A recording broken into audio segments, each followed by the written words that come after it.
Hello. I hope that you are well, and yeah, just a reminder: don't give up. Giving up is not an option.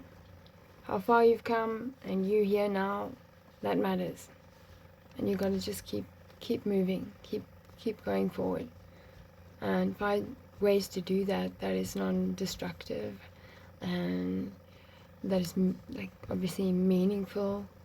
Um, and that is at least giving you a sense of belonging, giving you a sense of that you are somehow in sync with life or in the flow of blessing or just a part of something that isn't weighing you down, that isn't such a burden, that isn't of resistance, but rather um, something synergistic and yeah, you know, just remember to look up and yeah. Anyway, so I'm just going to carry on. I think we're at chapter 10 of The Hidden Life of Trees by Peter Wohlleben. And the title of this is The Mysteries of Living... Oh, sorry. That's oh gosh. The Mysteries of Moving Water. It's interesting that I wanted to say the mysteries of living water. Well, I suppose if it's moving, it is living. But I think there's way more deeper into that. I think that's very interesting. Sure. You see, you can learn from your mistakes. You can learn a lot. You can open doors with them sometimes. Okay, or just a window. But I'll just read for now. And as it is written, the mysteries of moving water. Okay. Oh, and if you hear sounds in the background, that is rain. Be interesting if something in here links to that. But anyway, how does water make its way up from the soil into the tree's leaves? For me, the way this question is answered sums up our current approach to what we know about the forest. For water transport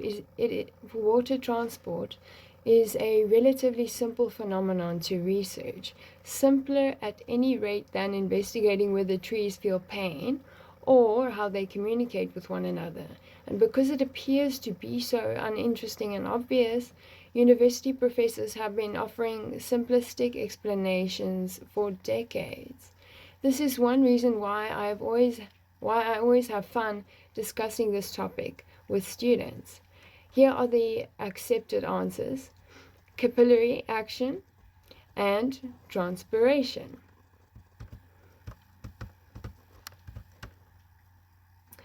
You can study capillary action every morning at breakfast.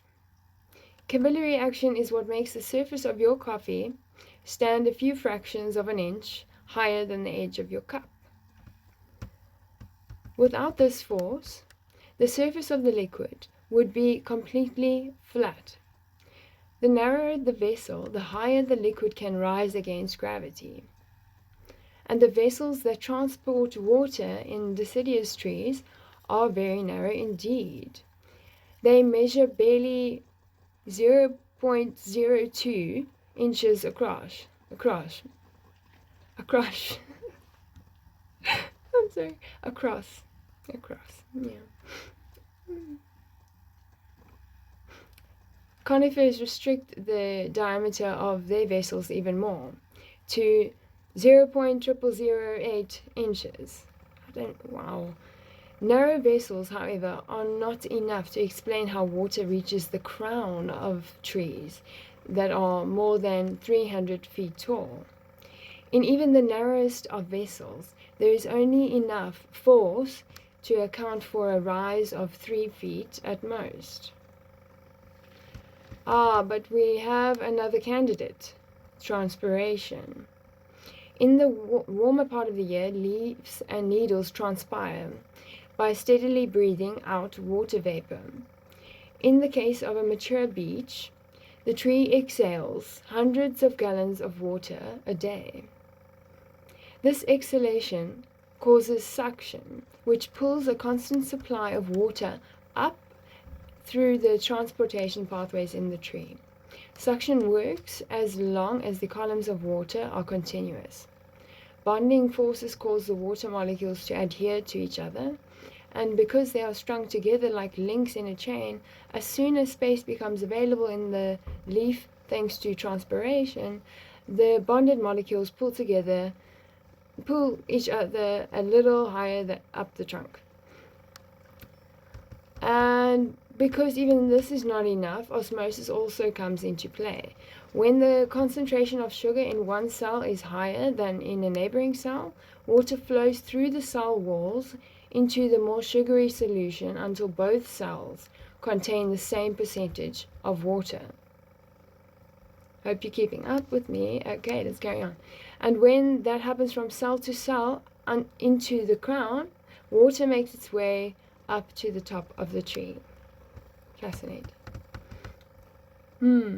When you measure water pressure in trees, you find it is highest shortly before the leaves open up in the spring. At this time of year, water shoots up the trunk with such force that if you place a stethoscope against the tree, you can actually hear it. That's on my bucket list, definitely doing that. Sure, if you get that opportunity, if you know a doctor, take him for a walk, ask him to bring his stethoscope and really try that. I think it would be awesome.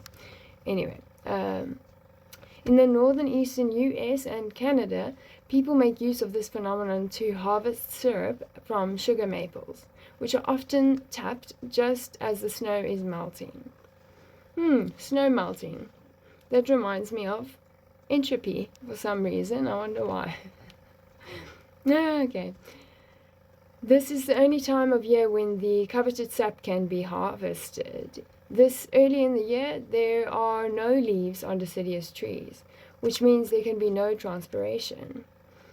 And capillary action can be only a partial contributor because the aforementioned rise of 3 feet is hardly worth mentioning. Yet at precisely this time, the trunk is full to bursting, so that leaves us with osmosis, but this seems equally unlikely to me. After all, osmosis works only in the roots and leaves, not in the trunk, which consists not of cells attached to one another, but of long continuous tubes for transporting water. So where does that leave us? We don't know. But recent research has discovered something that at least calls into question the effects of transpiration and the forces of cohesion. Scientists from 3 institutions, the University of Bern, the Swiss Federal Institute for Forest, Snow and Landscape Research, and the Swiss Federal Institution of Technology in Zurich. Listen more closely, literally. They registered a soft murmur in the trees, above all at night. At this time of day, most of the water is stored in the trunk, as the crown takes a break from photosynthesis and hardly transpires at all. That reminds me of, rest. How that's very important to incorporate in life and in your longevity and quality of life. Anyway, but I'm not going to insert too much of my own thinking in yet, but okay.